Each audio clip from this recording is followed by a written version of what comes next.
Hi everybody, Chris Pies here for another video with PCA Sim Racing for our track walk series and guide. This week we are going to be tackling our favorite racetrack out in California in iRacing, and I believe it's our only track in California in iRacing. So it's our best and our worst, our favorite and least favorite, but it's Laguna Seca. This is a track that a lot of us are very familiar with. It comes with the base package in iRacing. So way back when you first subscribed, this track came with it, and I believe it's still part of the base package. So it's free for all subscribers to iRacing, which means there's a lot of people with a lot of time on it, which is great. But Laguna Seca is tricky. It seems simple. Well, it's not a very long track, and a lot of the corners look the same. But to extract the most amount of time around this track, you really have to focus on certain nuances between each corner.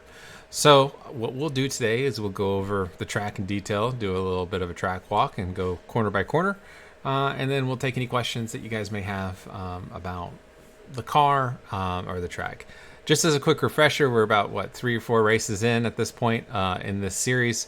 We're running, if you're just now starting, which you've got a lot of work to catch up, but we're running the 992 Cup. There's no ABS, there's no traction control. The setups are open, but the setups on these cars, or this car, is pretty restricted in what you can and can't do with it from a setup perspective. So very spec type racing. But before we get started, or before we really dive in, does anybody have any questions about the series so far, or the car, or any experiences you've been having or struggles you've been having overall that maybe everybody can kind of learn from? And it's okay if not.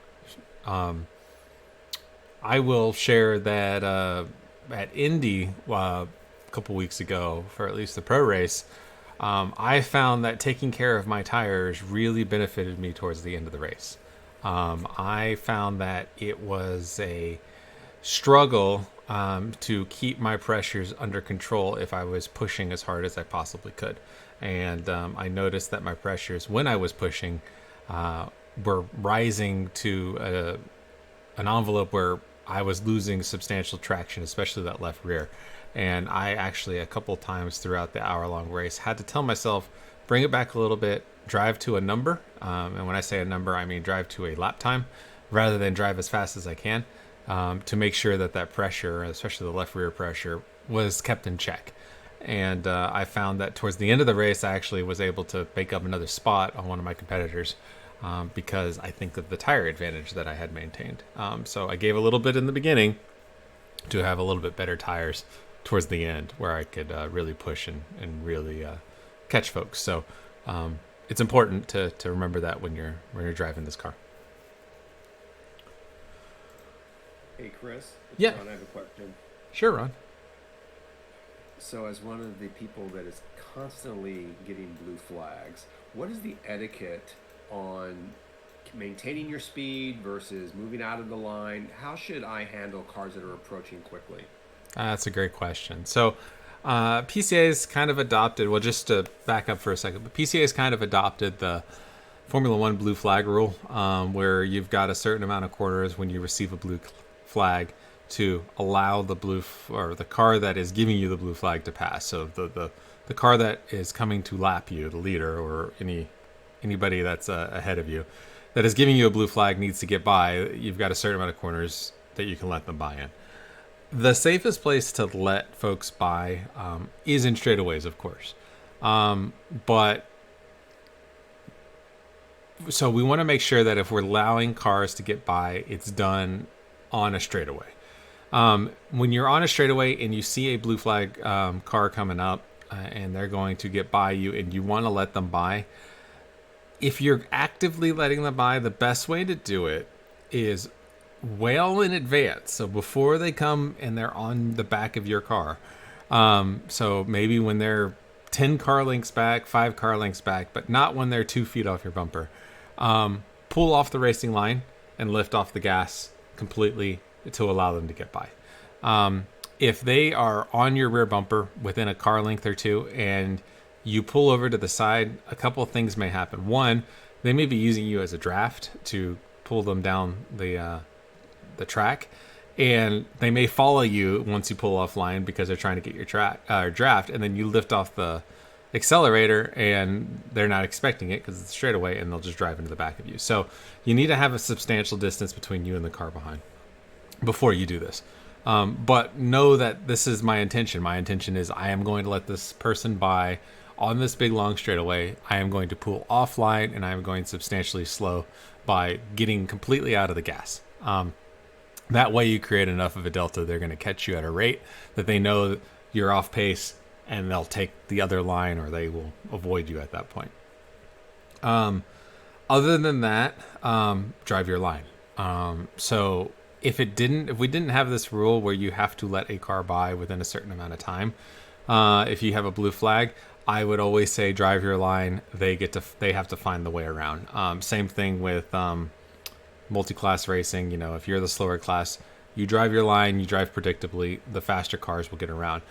This isn't that situation because everybody's in the same class car, so theoretically everybody has the capability of performing the same pace. And so it's difficult. If a well-driven car, it's difficult for even a leader to get around a lap car when that happens. So make your intentions known, make it known early, make it obvious that you're going to allow people by getting offline and slowing up well before they get up to you. That would be my suggestion. Does that make sense, Ron? Yeah, thank you. Okay, cool. No problem. I apologize, but my Discord has gone blank, so I do not see anything on it. So if something goes weird, just yell or scream. But that's a little weird. So, it's because it's trying to update. That's fantastic. All right. No, but that's a great question. Any other questions about blue flags or rules that we have, or the car, or any of the stuff that we've got going on before we do the track walk? What's the difference between establishing position and overlap? Good question. I'm not totally sure. I can give you an answer that I think is a safe racer answer. I don't know to the absolute letter of the law when it comes to the way the server or the way this particular league is run on what the current rule is, but here's my rule of thumb when it comes to passing and who has position and who has overlap and such like that. Even if you're in the right, but there's an incident that results from it and it takes both cars out and the other car gets a penalty, you're still out of the race. So you can be 100% within the letter of the law. The other car gets a penalty from the incident or contact that may have occurred, but you're still out. Both cars are still potentially out of the race. Don't put yourself in a position where it's a stewarding question, but it still leads to you having a bad end of your race. So what I mean by that is focus on making moves that make sense, that are, I don't want to say no risk, because then it's very hard to pass people, but you are making a calculated move, and you're making it in such a way that the other car really has to screw up pretty darn bad to hit you. So, for instance, as an example, if you're coming down a straightaway and you're able to get completely alongside another car, so I want to say, when I say completely alongside, I'd say your front bumper is past their door. So if they were to look out the side of their car, if they were in a car and they looked out to the left, they would see your car. Basically, your fender is right there at their eye level. That's a pretty good indication that you've got position on them going into the next corner if you're on their inside. If your bumper is at their rear wheel, for instance, I would say that's not enough overlap. Because some corners may lead to you've got to swing out really wide and then come down to an apex. And if you take a much sharper angle to try to get some overlap before the apex, but they're taking the normal line that comes down and leads to that same point, you're going to end up making contact on their back corner panel, and that's going to end up causing an incident. Whether or not that is within the letter of the law of the league or not is kind of irrelevant, because both cars are going to get pretty messed up as a result of that. So in order to make a move like that, I'd want to see the cars pretty much almost alongside. With the trailing car, it doesn't have to be all the way alongside or past them, but at least enough to where if they were going to come together, they're going to door each other, not pit each other, if that makes sense. An easier way to kind of think of it is, how would you like to be raced? if you were the leading car and you had somebody behind you that was attacking you, would you want that car behind you to kamikaze send it in to where you had to open your hands to avoid getting pitted across their nose? Or would you rather them make an effort to get alongside you before they were going to establish a position and try to make a pass? Drive that way when you're the attacking car on other people. So drive like you would want to be driven against. And that's probably a pretty good way to make sure you're driving cleanly and you're driving fairly. Don't put it in the steward's hands. That's never fun. It's like if you ever play baseball or football, you don't want to leave it to the umpire or the ref to decide an important game. Same thing here. You don't want to leave it to the stewards to make a decision that's going to affect your outcome of your race. Make clean passes. We're all friends at this. I wish I could say Roger Penske's watching every single one of these races and recruiting for the next GTP program, although their cars are getting smaller because they're not driving in WEC next year. But it's not the case. This is a league race. We're here to have fun. We're here to enjoy camaraderie, enjoy the cars that we love, and have some competition. But understand the stakes that are involved. And especially if you're fighting for 20th or you're fighting even for 10th, think about it before you try to dive bomb somebody, or take a look out and make sure that if you do get dive bombed, you don't turn down on them saying, oh, they would have been in the wrong anyway, so I deserve that corner. You somehow have to drive defensively as well, because if you get spun, even if you're in the right, you're still out of the race, or at least your race is super hampered. So I hope that answers a little bit. I know it's not exactly what you asked, but that's as best as I can do at this point. Does it make sense? No, it was really good. And, Sean, I don't know if you heard me in practice yesterday, but I apologize for jamming you up, Eddie. Oh, dude, I'm not even thinking about that, but thank you. Yeah, I'm not, that's done. I mean, I learned not a long time, I haven't been in there, but yeah, I mean, you can't take this stuff personal. Everybody's out having fun, everybody's racing, and, it is what it is. We're not getting paid. We're not professional, even though you're a pro. It's just, it's competition. Yeah. And the nice thing about it is when mistakes do get made, and mistakes will get made, right? None of us are doing this for a living. At least I don't think so. If you are, send me a message. I want to find out how I can do it too. But none of us are getting paid to do it. So, have fun with it. The nice thing is that when the cars do get messed up and get wrinkled up, it doesn't cost us anything. No one's getting hurt, which is wonderful. So mistakes will happen. Nobody enters this race or any of these races intending to wreck or be involved in a wreck with anybody else. Everybody's trying to do their best. And so if we keep that in perspective and keep reminding ourselves of that, even if we get dive bombed on, it may be because the person behind us missed their brake marker. It's not because they wanted to take you out. It's they put themselves in a situation and overdrove the car and they couldn't get out of it. And unfortunately, your car was the only thing in the way. And so it ultimately resulted in contact. That happens way more than it doesn't. So keep that in mind. And if you're the offending party, if you ran into somebody and you didn't mean it, I know you didn't. Nobody, like I said, nobody intends to run into anybody. But if that happens to you, just, send the other person a note, apologize, explain what happened. And that'll go a long way. But where tempers tend to rise or grudges tend to be held is when somebody hits somebody else and doesn't say anything, and doesn't either apologize or take ownership of it, or explain their situation, and just talk it out. Silence tends to lead to animosity and tends to lead to butting of heads. So just have open dialogues. Again, we're here to be friends, and we're here to enjoy a wonderful hobby, not go out there and make enemies. So but great questions. All right, well, let's get started. Let's talk about Laguna Seca. So Laguna Seca, like I said, it's one of the older tracks on iRacing. The scan is super old as well. So it's got some quirks, but the track's been around for a long time as well. It's got some really fast corners, and perhaps the biggest corner or the biggest party piece for this track is the corkscrew, which everybody talks about. It is a wonderful, kind of gimmicky, in my opinion, corner, but there's no other corner quite like it in all of racing. So we'll go through that in detail. So the first step, what we'll do is I'll do a hot lap here. So the track was pretty cold when I did my practice. It looks like I ran for those keeping score, a 124.6. Somebody a little earlier said, how do you do 124s? So hopefully with this may help explain a little bit how to get down to a time like that, or at least maybe into the 125s.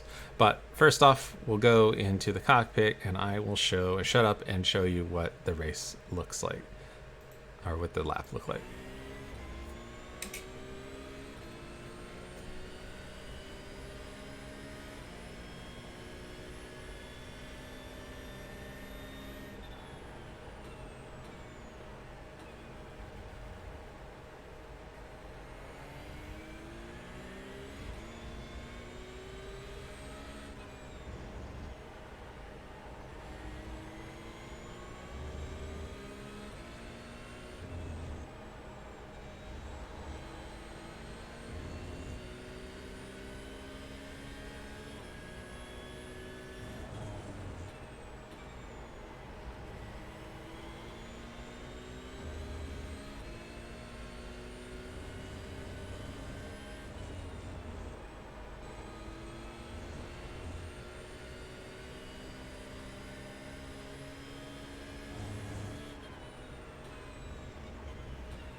So there we go. I will talk about that.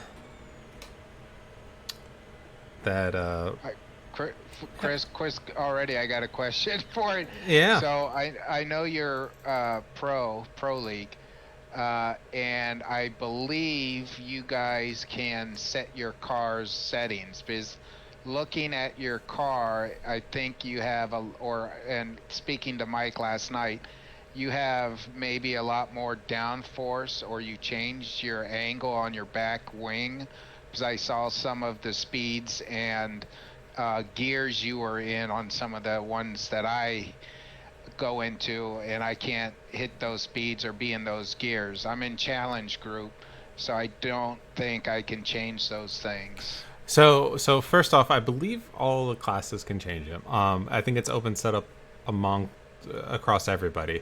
But the second thing, and it may surprise you a little bit, I'm running just iRacing setup, so just their standard setup. So I'm not doing anything too crazy with things, and I have a decent amount of, I believe it's 12 wing on this track. There's 14 total angles of wing, with 14 being the highest, but I believe iRacing setup uses 12 on this track. So you're free to use the exact same thing, which is just 12, or go onto the website PCASimRacing.com, go to Series 14, and there are recommended setups that are basically just the iRacing setup with the appropriate fuel added and the ride height adjusted to account for that. And that's what this is. So the difference is, if you saw speeds that are higher than what you saw or in practice and stuff like that, it is the all it is as exit speed. So coming out of a corner, I'm probably carrying a little bit more speed leading onto the straightaway, which leads to more speed at the end of the straightaway. So it's something that we'll talk about, but over slowing tends to be very common amongst those that are a little more, or a little less experienced, or a little less comfortable with the car, I should say. You're on the brakes too long.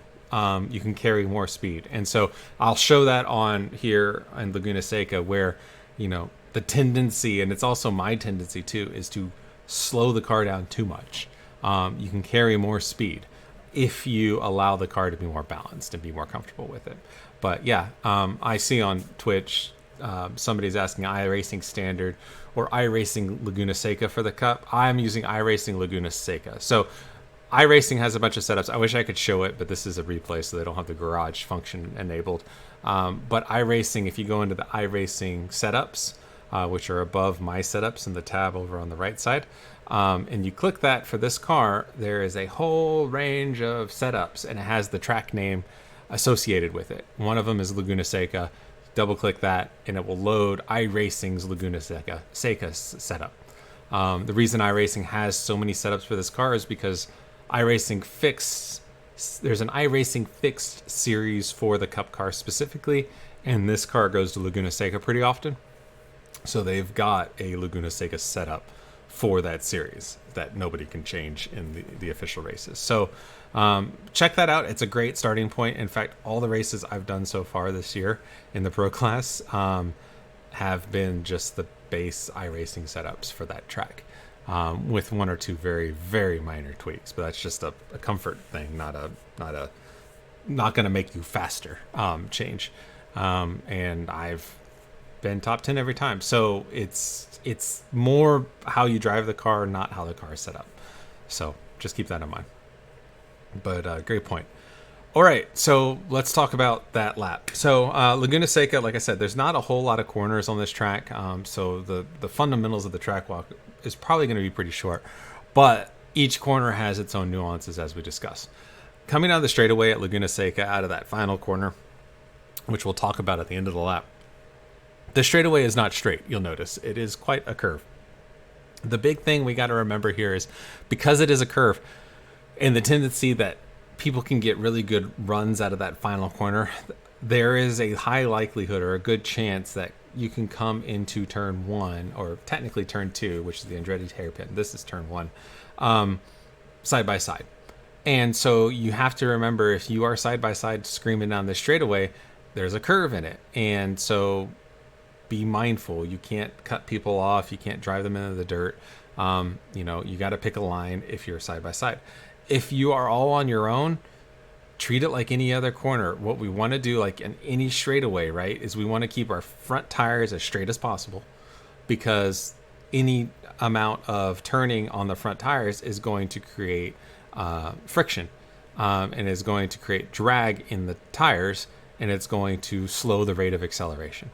So when we drive around these two left-handers, they're not really anything to think about. We're flat out. We don't have to worry about them. But at the same time, the more we turn that steering wheel, the slower we are going to accelerate because of the drag that we're introducing into the vehicle. So we want to keep the wheel as straight as possible through these corners. Now, when we come up into turn 2 and the entrance of the Andretti hairpin, we got some good braking areas or braking marks that we can use. The forward is kind of this is emergency stop territory. Like, I don't know if I'm going to be able to slow this car down fast enough at the forward. I tend to brake maybe about the 4 1/4 board, if there was one. So it's a little bit before the forward. What I like to do is I like to get the car all the way over to the right side of the track to try to open up this double left hand hairpin that we have here. So I'll get the car all the way over here, and then the goal is to brake diagonally across the track headed towards this first apex point. One thing you'll notice at Laguna Seca is every corner, I believe, has a little red rumble. You have the normal rumble strip, this blue and white one, and then you've got a little red turtle, which is a higher curbing at effectively the apex point of all the corners, which is really helpful from a visual standpoint. Most corners, what we're trying to do is we're trying to late apex on that red turtle. So if we really focus on a late apex on the back half of that turtle, we're already, I'd say, 80% of the way driving Laguna Seca pretty darn well. So this left-hander and the Andretti hairpin, there's two ways to drive it. There is a double apex where you hit both apexes, and there's a single apex. Driven correctly on both of them, I don't think there's an advantage or there's not a speed difference between the two if they're both done correctly. From a racing standpoint, the double apex line is more protective. It doesn't allow people to get up inside of you on the first left-hander. A single apex will end up having more exit speed, but the mid corner or the early in the corner tends to be slower. So I'll show what that means. But this is the double apex. So brake before the foreboard and then try to get the car slowed down and late apex on the first red. So you can see here, my apex point is on the latter part of the red turtle. If we do it right, we're going to kind of have a consistent radius turning steering angle with our hands. And we're just going to coast through much of the corner. And then on the second apex, which is again the red turtle on the second part, we're going to late apex. You can see how late I am. Again, the closest I got here was on the last little third of the turtle here. That's when we're apexing the final corner to get out. And then at that point, we get on the throttle and stand on it if we've done it correctly, opening our hands all the way through. What's interesting about this corner is the elevation changes and the camber changes all throughout it. So as we're going into this first corner, notice it's all downhill. So the braking zone, everything is going downhill. So that is really taking grip away that we otherwise would have if the road was flat. The corner remains downhill through the first left turn, and there is a real loss of grip right around this period. You notice that the camber and the track starts to come and help you out after the corner, but right here in the beginning of the corner, there's not a lot of camber. You're going downhill, so there's just not a lot of grip. The car is going to really want to understeer at this point. And if you've ever taken this corner too hot, especially in this car, you'll notice that you lock up a lot, right? You come in too hot, too deep, start turning that wheel, you're asking a little bit too much of the brake pedal, and you're locking up. Usually that front left tire just starts to lock, and you just start kind of plowing through the corner. So it's really easy to overcook it and overshoot it, especially if you're racing somebody. So you really have to have discipline on picking your brake point early on back here, which my brake point, I get on the brakes right here. So almost at this line, frankly, maybe a little bit past where I start to really get on the brakes, but right there. And then notice my brake pedal is only about 60% because that's all really the car can do going downhill anymore. And I'm going to risk a lockup. As we go through that, like I said, that first corner, that first left-hander, late apex, the car is really understeery, all through this section in between the two apexes, the double apex.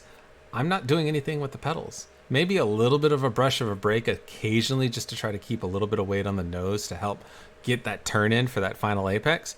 But in reality, what I'm doing is I'm basically at this point coming out of this corner right here. Look at my brake pedal. It's barely even active. And then it's just waiting, and then slowly adding throttle when I realize I'm going to hit the apex on the back end.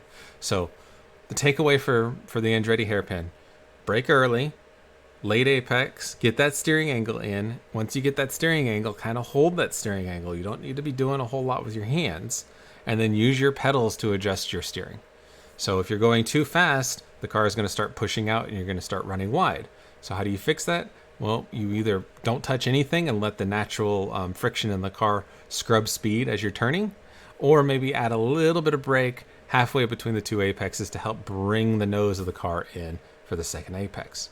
Let's say you came in too slow and all of a sudden you have that steering angle and your car is turning in too quickly.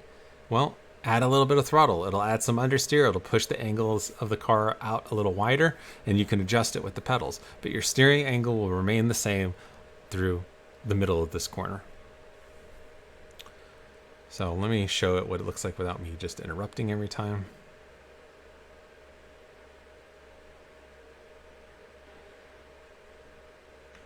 So coming in, brake, nice light brake, start bleeding off the brakes as we turn in, late apex, off the brakes, getting off. Now completely off the brakes, hold that steering angle, hold it, look for that apex, there it is, start adding throttle,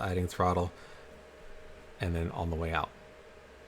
The reason we can get away with adding all that throttle coming out of the corner in second gear is because look at the way this track is. We were going downhill in the beginning, but now to this last apex, look at all the camber we have. Look how much of the track we can see. That's a ton of camber. And it actually, the majority of the camber is down here right at the turtle on this curbing. That's why it's so important to get down all the way on the curbing. We want to use that camber to squeeze the car, compress that car, add grip to it. So when we get on throttle, the tires have the grip to accept that throttle and slingshot us out of the corner. Now, a common mistake here is coming out of this corner, running wide, getting on throttle and running in the dirt out here on the right. That is a symptom of two potential causes. The first one is apexing too early on the second apex. If you apex that corner too early, you're going to run wide on the exit every time, and you're going to run out into the dirt. The other one is just carrying too much speed. So you come out way too far, or not way too far, but you get on throttle a little bit too early. You hit the apex okay, but you just are going too fast, and you end up washing out wide. If you really focus on getting that late apex on this final corner, so an apex right here, latter half of this, it's very difficult to run wide into the dirt. You still can if you really try, but it's really difficult to do it. So really focus on getting this apex right, running through it, and if you can get that right, you can get on full throttle coming out of the corner, and you don't have to lift, and you won't run into the dirt. All right, we got through the Andretti hairpin. Now we lead up to turn 4, I believe, which is this pretty fast right-hander that always catches a lot of folks out. So you'll notice that when you come up into this corner, you're right at the top end of third. There's no reason to shift into fourth.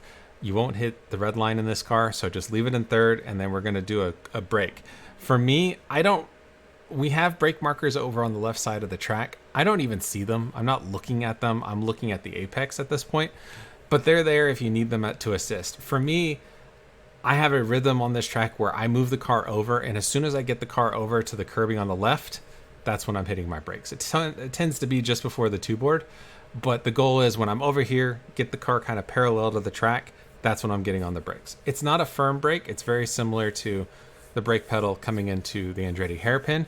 It's about a 5 or 6 pedal, where 1 would be just turning on the lights and 10 is a full emergency ABS lockup. So probably right about halfway. And I believe the telemetry down here at the bottom kind of suggests or does the same. So about a half brake pedal, and it's not for very long. It's just enough to scrub a little bit of speed. We let the car keep tracking along to open up this corner as much as we can, and we turn in right before the 1-board here at the end of the curbing. My vision is over here looking for the red turtle, and again, like the Andretti hairpin, we want to apex late on this turtle. So past the halfway point is the goal. I leave the car in third gear through here. Even though second is possible, third allows me to carry momentum. I find if I go to second gear, I tend to overslow. So third gear allows me to carry the momentum. There's the apex point. I'm past the halfway point on the red turtle. By doing that, it opens the corner up, so I'm accelerating coming out of the corner, and I reduce the risk of running wide into the dirt on the exit. A lot of folks run wide on the exit, and it's the same reason as the Andretti hairpin. They tend to apex this corner too early. If you're not getting to this point right here where your apex is on the back half of this red mark, you're going to run into that dirt 9 times out of 10. If you get to this position where you're on the latter half of the turtle, it's really difficult to run into the dirt, even at full throttle. I mean, look at me right now. I'm 90% throttle. I'm basically going completely to full throttle at this point, and I have plenty of room on the way out. In fact, I still had another 6 inches that I could have grabbed throttle a little earlier on this particular turn. Also, if your line is good coming through these corners, look how early I can get to throttle. So coming out here, I'm turning in at this point. A lot of people tend to over slow these cars, and they tend to trail brake too late into corners. I'm off the brakes at this point. I'm done with my trail brake. I've turned in, I used my trail brake just to get some weight on the nose, and then I'm off the brakes. I want every ounce of the tire's grip to be lateral grip to help me turn this corner. So I'm off the brakes, rolling momentum. I'm starting to think about adding throttle at this point. You can see a little bit of touch of throttle. And then I am starting to roll the throttle on before I hit the apex. And then I'm almost full throttle at apex. I paused a little bit because I didn't trust the car, but I should have, because like I said, I had about 6 inches left on the exit. I could have hammered it earlier. All right, any questions in the first third? I know it's only 2 corners, but it's such a short track with so few corners. Chris, I had a question about passing line on the Andretti hairpin. Maybe you want to address that later. Yeah, well, The outside. Yeah, I'll talk about that on at the end after we're done with the track. Keep that in mind. Okay, continuing on. So we got a good run through turn 4. We're coming up to the super fast turn 5. We're going to grab 4th right around the bridge, and we're going to keep it in 4th. We're not going to downshift to 3rd because downshifting to 3rd will scrub your momentum. We want to keep it up as best as possible. So keep it in 4th gear.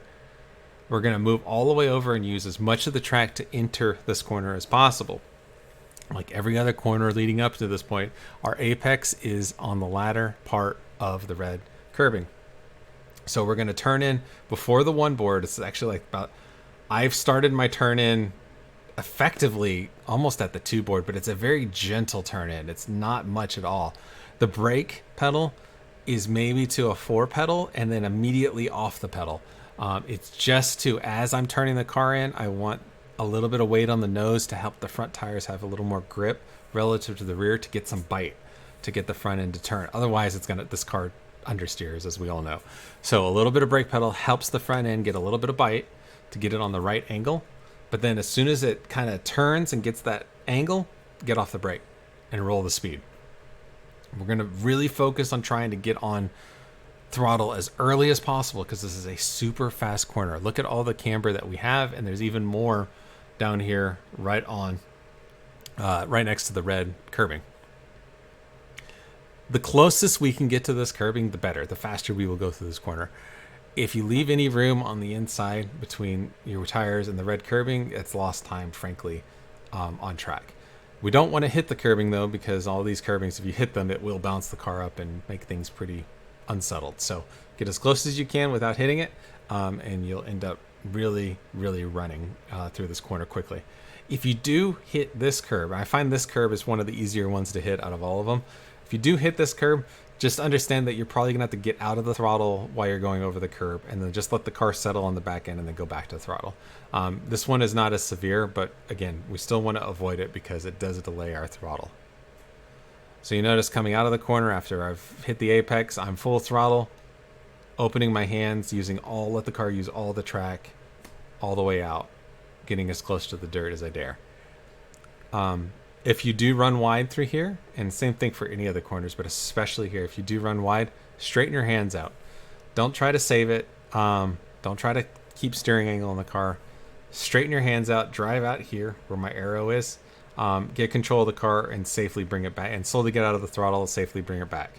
Where people get into trouble is they run and drop 2 tires into the dirt, have too much steering angle, they lose traction on the left side, and then they just spin it into the inside wall. So if it looks like you're going to catch some dirt, just open your hands a little bit. You got plenty of run out over here that's safe that you can bring it on and not lose a whole lot of time. But if you put it in the tires, you will lose a lot of time. All right, screaming down the hill, we're coming to turn 6, I believe. This one, I use the brake markers pretty heavily. I brake right before or at, depending on the traction I've got in the car, with this white line after the 3 board. My thought process when I come into this corner is I brake here and I am trying to dive it down to the curbing and get down to the curbing as soon as possible. All of the camber, like all the other corners, is right at the apex of this corner. So we want to get down to the curbing and get that camber as quickly as possible to help us turn. A tendency for a lot of people is to drive too far wide and drive out here where my cursor is and try to super late apex this corner. That's just lost time. I've found this is one of the quirks of this corner. Getting down to this curbing really quickly enables me to carry more momentum through the track. Not to mention I'm also traveling a shorter distance. So try to get down to the curbing as quickly as possible. This is kind of what it looks like. So I brake here. I try to bring it down. Late apex on the red. I missed it by about a couple inches, but oh well, it's what I did on this particular lap. But look right here, we're transitioning to an uphill. We have all the compression in the car. Our initial turn in on this corner always feels like the car's just going to understeer off the track, but ultimately it catches because of all this camber all this compression we're going to get on the right side of this car is just going to catch the car and really give us grip to turn. So trust that it's going to come. When it comes quickly, and you're able to just roll the speed all the way through. So normally, if this corner did not have as much camber, if it was a relatively flat corner, we'd get to this point right here and say, oh no, we're going off the track. We're going too fast. There's just no way this car is going to be able to keep tracking like this all the way around this corner. But the camber allows the car to add grip on the exit and allow us to get on the throttle really soon. So that's one of the reasons why it always feels like we turn in super early for that corner. Looking at back on the replay, it doesn't look like I'm really turning in that early. If we pick a specific spot, you can see my turn in point is probably around the 2 board is where I've kind of started turning it in. But the understeer on the car just doesn't allow the car to actually dive down quite as quick as some other cars. On the exit, we're going to use all this curbing. If our car ends up out here without us driving to the curbing, we're in a good spot. We took the corner as fast as we could. The car should end up all the way on this curbing as soon as it starts. And that's a good way to kind of test yourself to say, okay, did I carry the speed that I should have through there? The car ends up at this point right here, where that was the only place it could go, despite of whatever you do with the steering wheel, you're in good shape. If you're driving the car out to the curb, so in other words, you are opening your hands to move your car out to the curb, you could have gone faster to the corner. So the car just needs to end up here because that's the only place it could go. Be careful on the exit here. If you do drop wheels in the dirt, the 1X comes pretty darn quick. So keep it on the curb. All right, coming up to turn 7, and my least favorite corner, I think, in all of racing. I hate this corner. And it's because I have difficulty because I can't see the apex until it's too late. In my true belief of what makes this corner so difficult is the vision problem. So in order to go fast, you need to be looking way down track. And so your eye should always be looking through corners, or basically looking at the next step past what you're doing right now. So if you're about to turn in for the corner, you should be looking through the apex at corner exit, looking way down the road. This corner prevents it. You can't see the apex at all on turn in. So we have to get ourselves associated with a comfortable sight picture, the vision of the corner, to be able to understand how to turn into it appropriately. If we wait until we get to a certain mark to turn in, we're going to be late every single time. So we really need to, it's a very feel corner, but it's a feel corner while being blinded or only being able to see 10 feet in front of your car. And that's what makes it difficult for me. I'm such a field driver. So it's very crucial to pick either a point for your turn in so you can replicate it over and over, or get turns enough laps to where a sight picture makes sense. And when it looks a certain way, that's when you turn in. Like everything else, we want to apex late on the red curbing. We don't want to hit this curbing. This is the curbing that if you have to leave a little bit of safety margin between your car and the red curbing, this is the corner to do it. You hit this red curbing, and I'd say 80% of the time you're going to spin on the exit, or you're going to break something in the car. Do not hit the red curbing. Do whatever you can to avoid hitting the red curbing. So coming up to this corner, we've got some good brake markers. I like to brake right around the 3 board, I believe, maybe a little later. Okay, about the 2.5 board, just a brush of the brakes. I'm in 4th gear, and it's just a brush. We're going uphill, so the car is going to brake really, really well. There's no reason why we need to get on the brakes hard here. And then after we crest this hill, the 2 board, you've got this line that's up here. Pretty much right before the line, so between the 2 and the line, that's when I've started my initial turn in. So it's on the way up the hill. I've still got grip in the car. I'm starting my initial turn in. The car is going to be slow to react because as the suspension loads and actually turns, it's cresting the hill. So, and there's understeer in this car. So everything is kind of working against this car from braking, or from turning in on initial turn in. So it's always a delayed turn in the Cup car. So you have to factor in that delay between you turning the wheel and the car actually turning itself. It's not direct like a formula car or a prototype. So pick that point knowing that I'm going to turn this wheel. The car won't turn, but it will turn later and it will put me in a correct spot.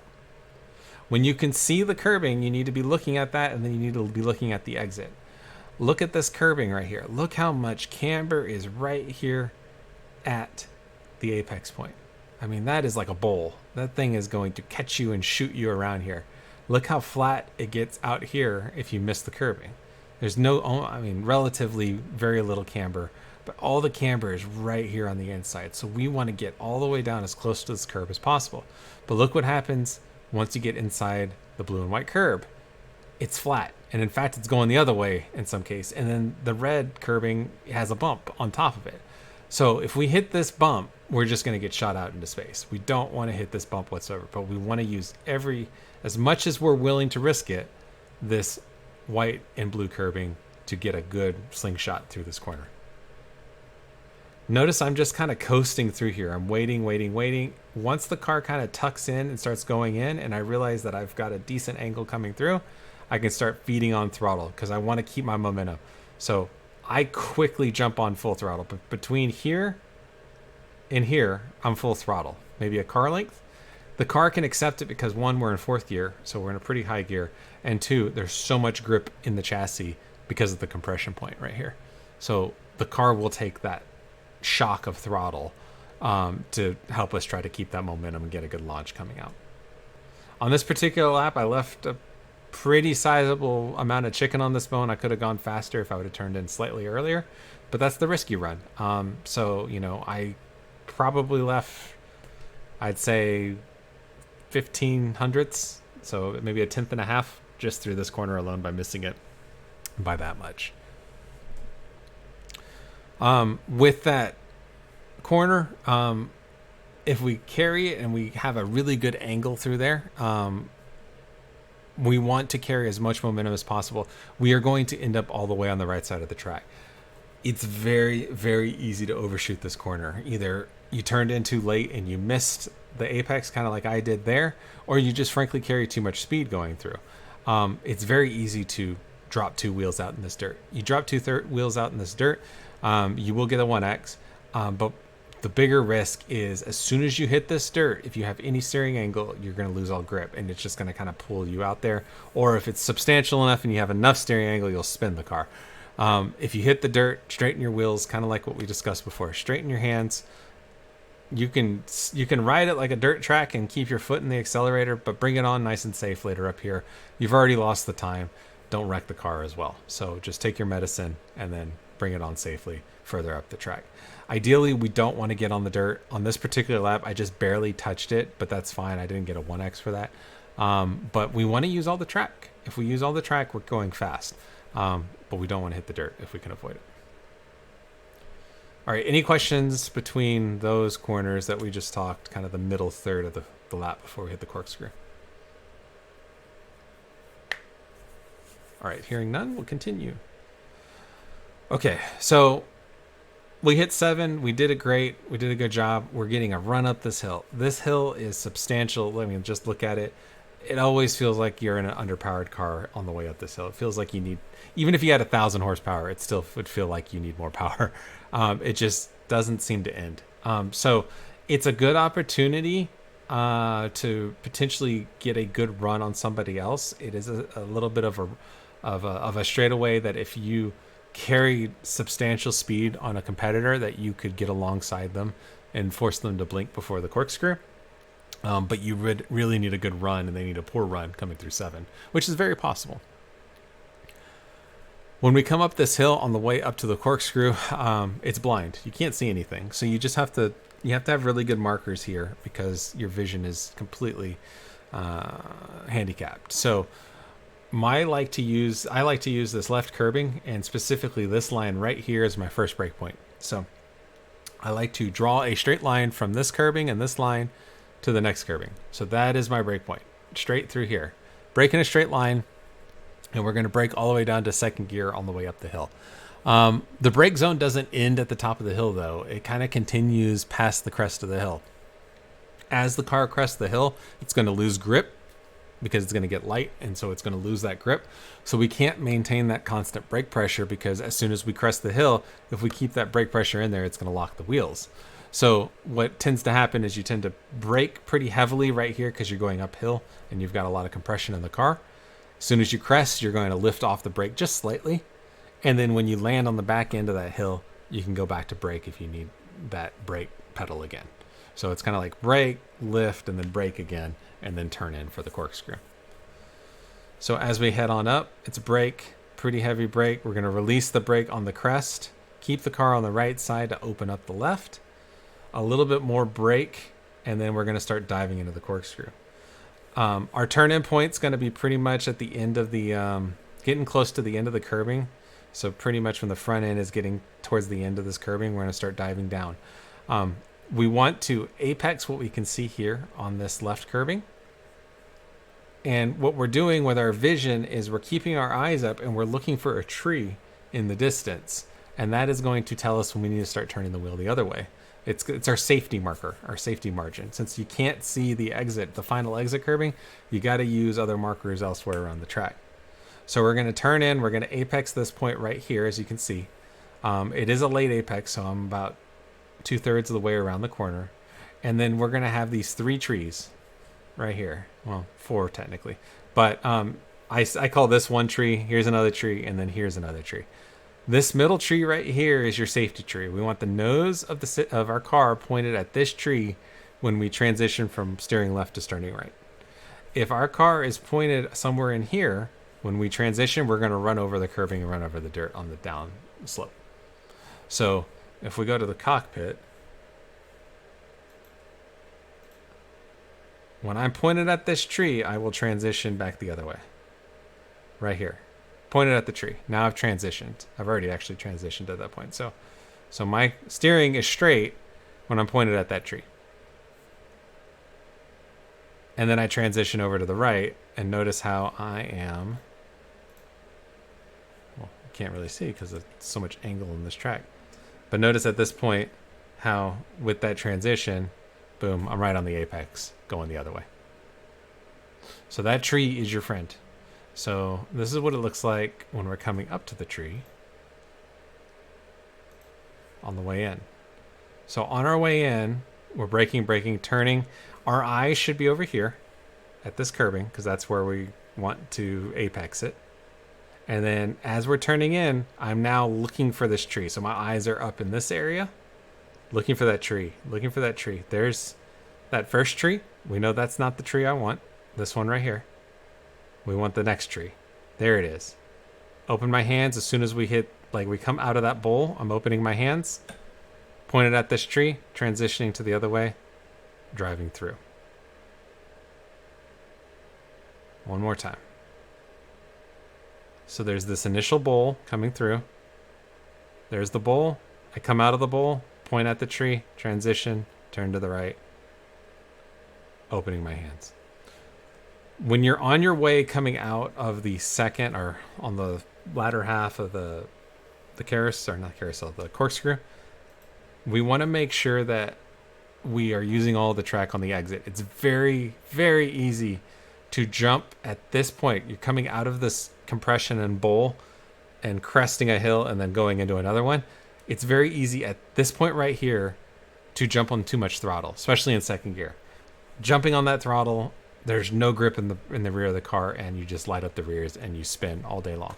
You really have to be patient and wait for the car to transition over the hill and then compress down right here. And as soon as it compresses into here, now you can be full throttle. But we don't want to keep our steering super locked and super to the right. We want to open our hands when we accelerate and allow the car to have enough grip to accelerate at full throttle. So I am jumping and I'm delaying my throttle. So here's the transition over the hill. Right here, right there is where I'm getting to full throttle. So it's basically, I've already jumped the hill and I'm starting to compress into the hill on the way down. That's when I'm jumping into full throttle. Super, super technical and complicated corner. Like I said at the beginning, kind of gimmicky if you ask me, but it is what it is. We all got to drive through it. So we made it through the corkscrew. Now we come to the really long, super understeery into a bowl left-hander. Third gear through here. There's a million lines on the entry here. You can take a shallow line and make it work. You can take a wide line to try to open up like a traditional corner. The whole point of this corner at the end of the day is going to be a lot of coasting. So no touching of the pedals, just coasting down the hill, and you're waiting for the compression in the track to allow the car to accelerate. So you're just waiting. Car will compress into the track. Once it compresses, now you can start to add throttle. So even all the way out here, I don't have any pedals. I'm completely coasting. A little bit of brake just to kind of try to set the nose a little bit, but overall coasting. At this point right here, my eyes are down at the apex. I want to apex right at the red turtle. I'm waiting for the front end of the car to start turning in and to show me that it's going to make that apex. Also, look at the camber here. Look how much of the track we can see. It's like a NASCAR oval or banking. I mean, there is a ton of grip once we come off this hill. We're not quite there yet. We're right there. Right here is where it grips up. I start adding throttle, and I can get to full throttle pretty darn early because of the grip in the camber in the track and the angle we're taking it at. Let the car's going to end up out here. If it ends up out here just nibbling this outside curbing, we took a pretty good amount of speed through there. And then we want to maintain that steering angle all the way through because we need to start getting the car all the way over to the two board and this curbing over here to set up for the right-hander. So we turn through that corner, we kind of just hold all the way through the exit, and the car will end up turning over to the left side. As soon as we get the car over here to this curbing, brake. As soon as it's parallel to the track, brake. It's going to be a pretty substantial brake for Laguna Seca, so I'd say about maybe a 3 or 4 pedal. Downshift to third gear, and then we're going to turn in before the one board, and we're going to, if there was a traditional corner at Laguna Seca, this would probably be it. It's kind of just this 90-degree right-hander, lots of banking right there, and lots of camber at the apex of the corner. We're going to carry a lot of speed, get off the brakes early, roll the speed through, get on throttle early. Everything at this point compresses down the hill into the side of the hill. We have a ton of grip in the car. We can really hammer the throttle coming through. On the way out, we're going to get up on this curb. The car will end up here. If it's ending up here on this curbing, you're doing a good job in terms of speed and maintaining your speed through there. Overall, it's probably the easiest corner, I think, at Laguna Seca, this right-hander. But the tricky part of it is it always feels like I'm turning in too early because we're going downhill. We don't have the compression yet. The compression doesn't happen till apex. So through here, the car just does not want to turn. And then right here, boom, it grips up.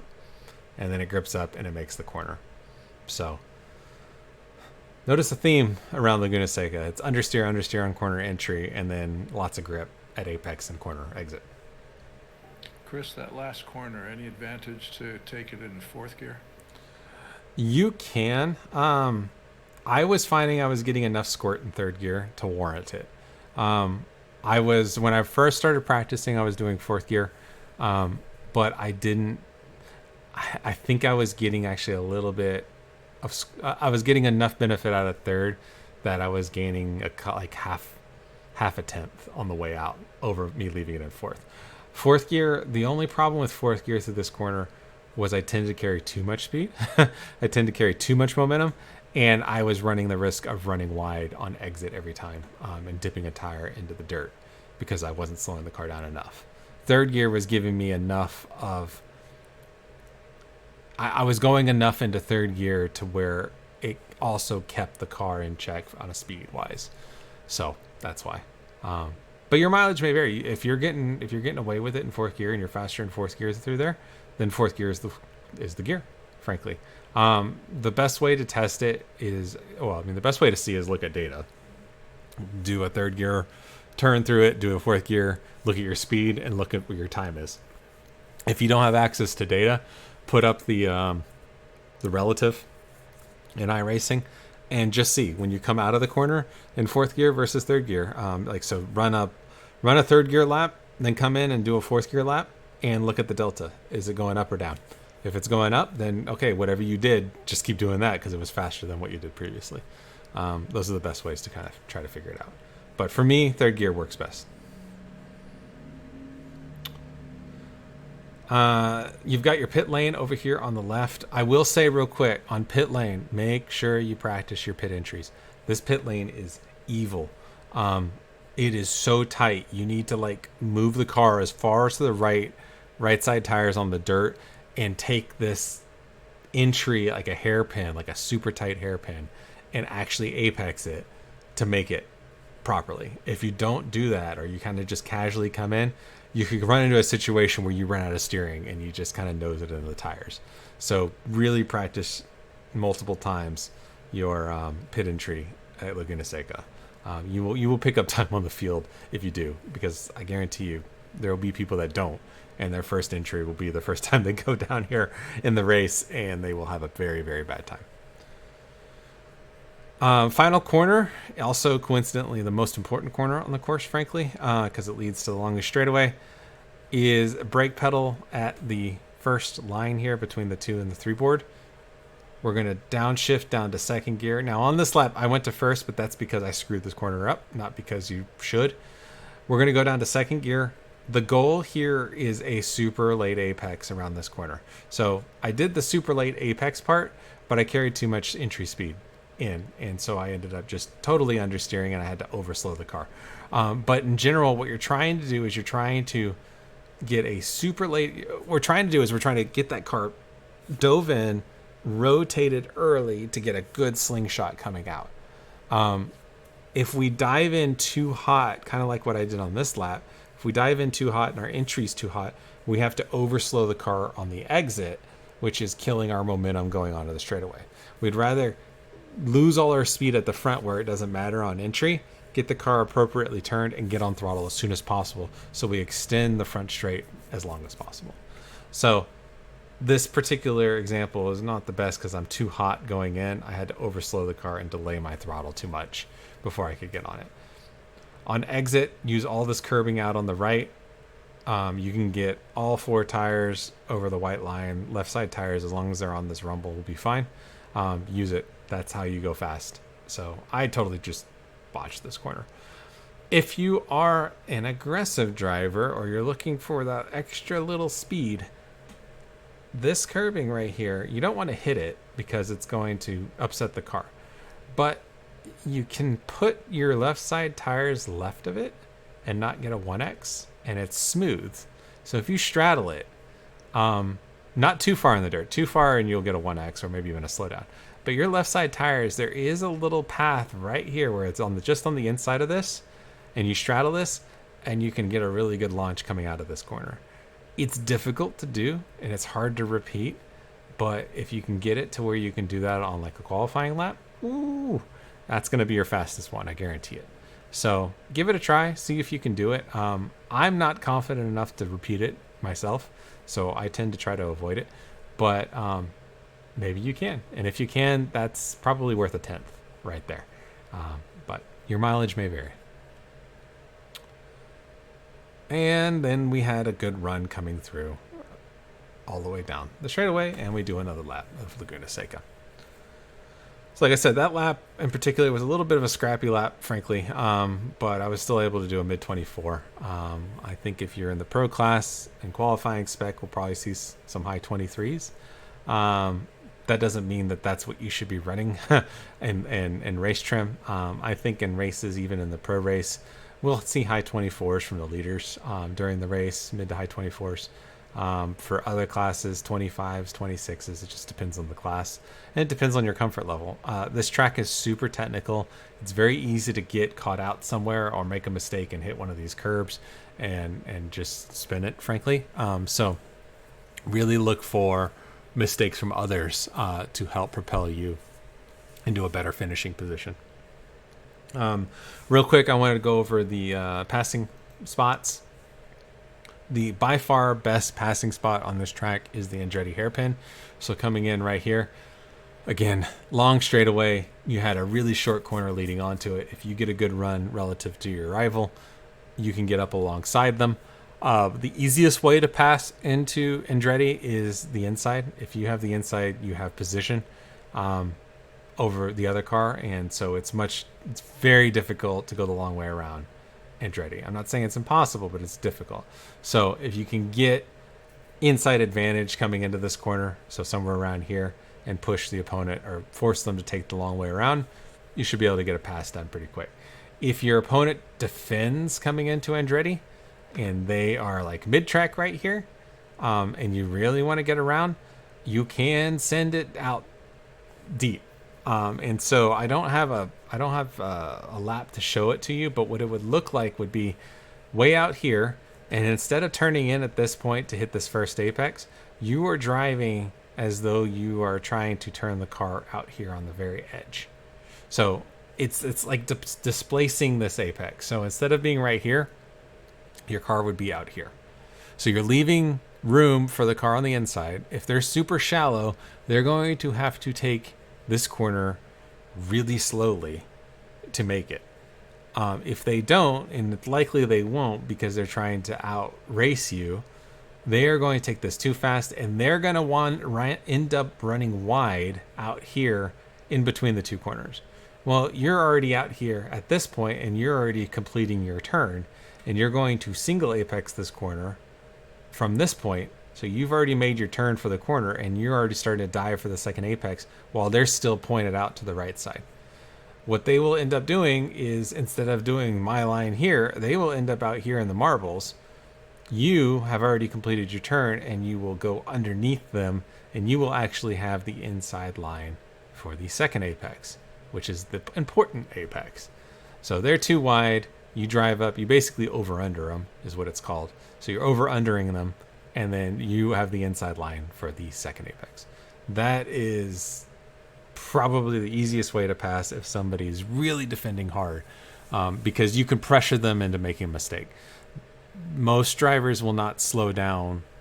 If they see you around the outside, so this is you over here, they see you driving around the outside and carrying much more speed, they're going to try to match to prevent you from getting in front of them. That's just human nature, right? So by doing that, they're going to blow that inside corner, go way too wide, and you will end up undercutting them on the exit. So other passing points, the problem with Laguna Seca is there's not really much. All of these corners are kind of single line. Somebody has to make a mistake for you to be able to get alongside them, or you make a mistake for them to get alongside you. This is just too fast. There's not a heavy enough brake zone to get alongside. Same thing here. Most of the braking points at Laguna Seca are so light, and there's just so much momentum being carried that it's very difficult to get too wide on anybody.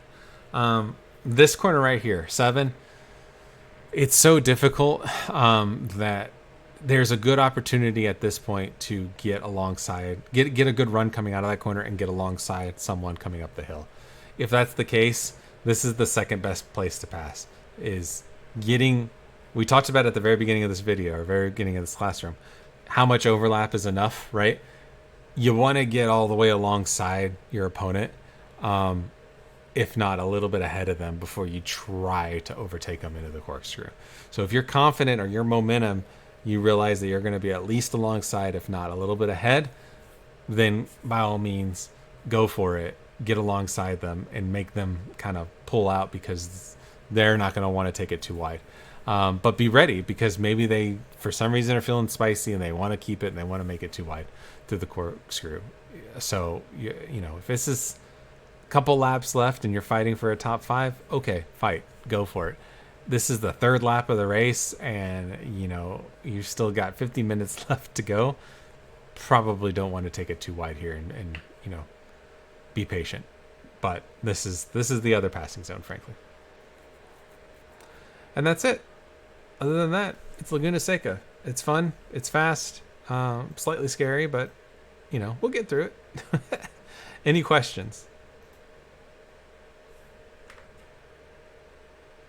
Can you go back to Rainy? And I just want to see how far to the right you are before you turn in. Which turn? They call like the Rainy curve, something like that. After the What's the big drop off called? The corkscrew? Oh, after the corkscrew? Yeah, yeah, sure, no problem. So that would be.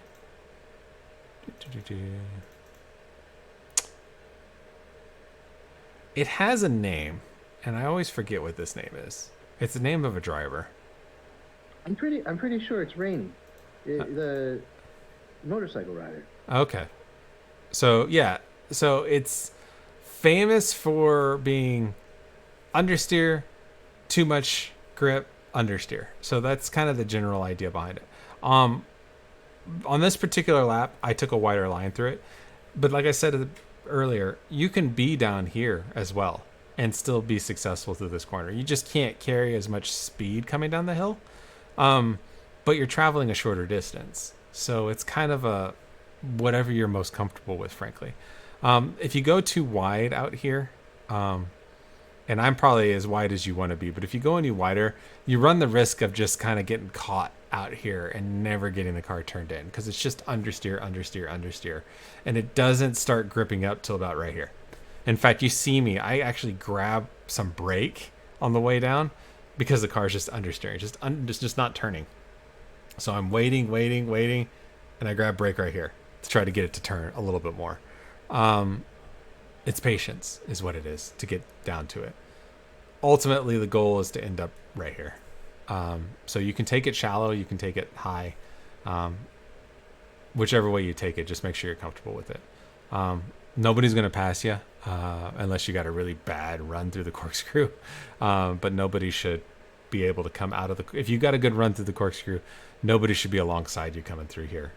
The only time that it ever happens is somebody, either you got a bad run or the person you're trying to chase down got a bad run, and that's why you're too wide coming through this corner. So, does that help? Yeah, man, this is the spot where it either goes really right or really wrong for me. Yeah, it's fast. It's fast. And you just have to trust again, so many of these corners, you gotta be here. Late apex at the back end of the red curving. That's the theme of this track. If you remember one thing, late apex at the back of the red curving. Almost every single corner on this track is like that. And if you do that, you will not run wide into the dirt on the exit. So really focus on that. If you focus on that, you'll notice, I think what'll happen is you'll come through these corners and you're probably not going as fast as I am, and you'll end up here or a little bit left of here, and you'll be like, wait, I still had a lot of track out there. Well, you don't want to drive out there. You just want to go faster through the corner to put you out there. And you'll start picking up speed because all of a sudden you're not getting into the dirt anymore. And that's where it comes from. But you got to have your apex correct, your turn-in point correct, to really nail it and get the speed out of this track. Great question. Oh, Chris, you were talking about passing up the hill before the corkscrew. Yes. I suspect it's a really bad idea to go too wide through the corkscrew. Yeah, I would say it's not good for your long-term health going too wide through the corkscrew. Can it be done? Yes. I've done it before. You got to make sure you really trust the person next to you that you're racing. Like, for instance, if I'm going up against Jim Huth, I have every confidence that he knows I'm there and he's not going to door me on the way through. If you're driving against somebody you have no idea their tendencies, I would not risk it. There's nowhere to bail out is the problem. There's no safe area if you're too wide through here. Because the car that's on the inside has to be trusted. If there's a car on the outside, they have to be trusted to keep the car left further than they should normally. Their tendency and muscle memory is going to be what the line is, right? At this point, you turn in. Well, look, there's no more track, right? And so the car on the outside, where are they going to go? Through the dirt? In order for it to go too wide, the inside car on the first corner has to drive so far over here to the left to account for the right car. It just usually doesn't happen that way. So, yeah, avoid it. Basically, if you're on the way up the hill and you're able to get a nose in front of your opponent, like your opponent most likely is going to be on the inside because this is the line, the racing line. This is where they probably will be. If that's the case, you need to basically be alongside them or a nose a little bit ahead to take away their comfort of braking in a straight line on the racing line, to force them to have to brake in a weird situation they're not familiar with, and that will force them to kind of back out of it. If they take a defensive line and they're over here, you could be really aggressive and say, okay, I'm going to get in here, I'm going to outbrake you, and I have position on the inside. That may force them out. But again, I wouldn't do it if you can't get alongside them at the brake zone. And you will know this not by the brake zone. You will know if you're going to get alongside them back here. So you will have known if you're going to plan to do this on the way up the hill because of the speed difference between the cars. If you guys got the same exact run coming through 7, there's no way you should ever try to outbrake somebody into the corkscrew unless it's like the final lap for the lead, because there's no momentum. There's no way you're going to outbrake a full car length on a turn like that unless they are so off on their brake zone. So Chad has a question. After last corner, by when the front straight, does the car on the inside have to establish position for the kink corner under the bridge? Is it a straight line from the corner to the kink of the exit? When does the inside car have corner rights, and or when should they back out, or is 1 inch overlap sufficient to give rights to the apex? Okay, so Chad's talking about turn 1. Let's go all the way back. This kink. So we got 2 kinks. We got one right here, boom, and then we got another one right here. When do you have, as let's say you're the lead car and you've got a car chasing you down, when do you have to allow for a position of car on the inside?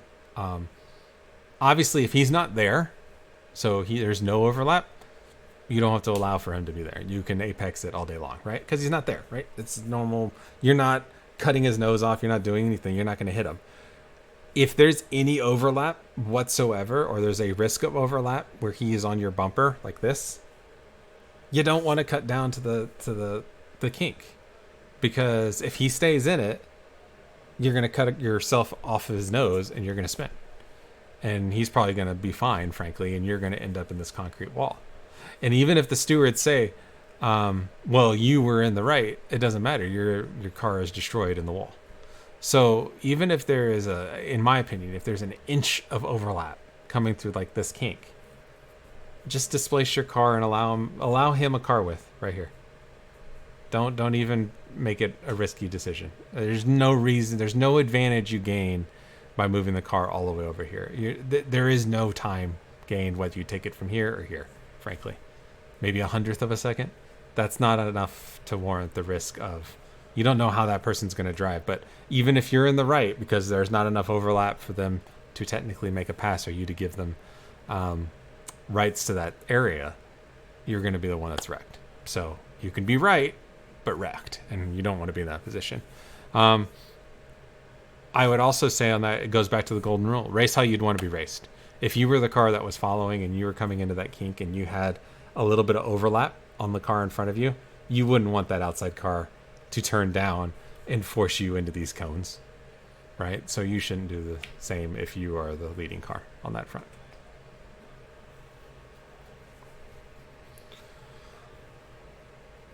Just under the bridge? Well, he's saying, what about the apex of the concrete wall just under the bridge?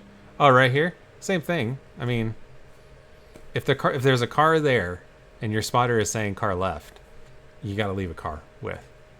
Even if you're on the right because there's not enough overlap by the rules of the PCA racing, if they don't back out, they're going to pitch you into the wall. And even if they get a penalty, you've got a wrecked car and you're out of the race, so it doesn't matter to you. So it's just be smart about it.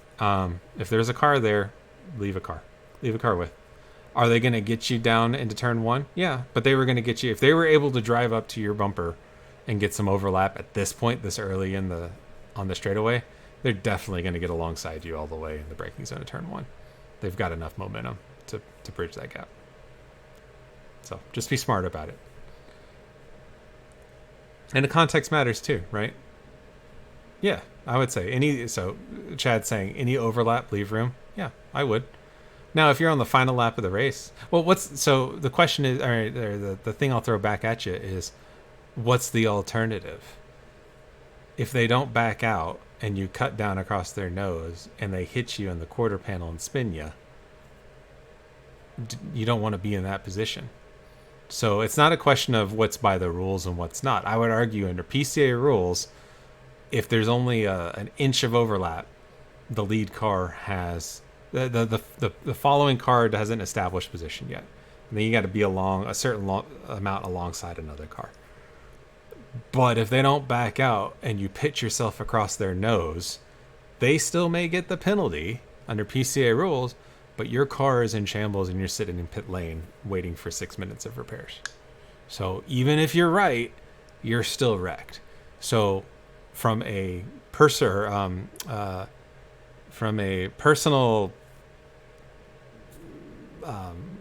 keeping yourself safe and trying to finish the race and do well in a race, if there's any overlap, yeah, leave room if it risks you wrecking your car or them wrecking you because of it. So it's kind of the rules say one thing, but good performance says something else. Yeah, no, for sure. And he says, in practices so far, I've seen the lead driver pinch down and the trail driver not back out. It gets sketchy here.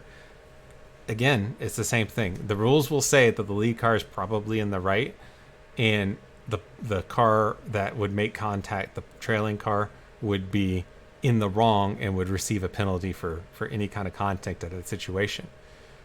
Fine, but the fact of the matter is, if there is contact at this point, and it results in a situation where somebody's going to get a penalty, somebody had to have wrecked as a result, right? Just a touch isn't going to get a penalty by PCA rules. So if somebody's getting a penalty, somebody got wrecked.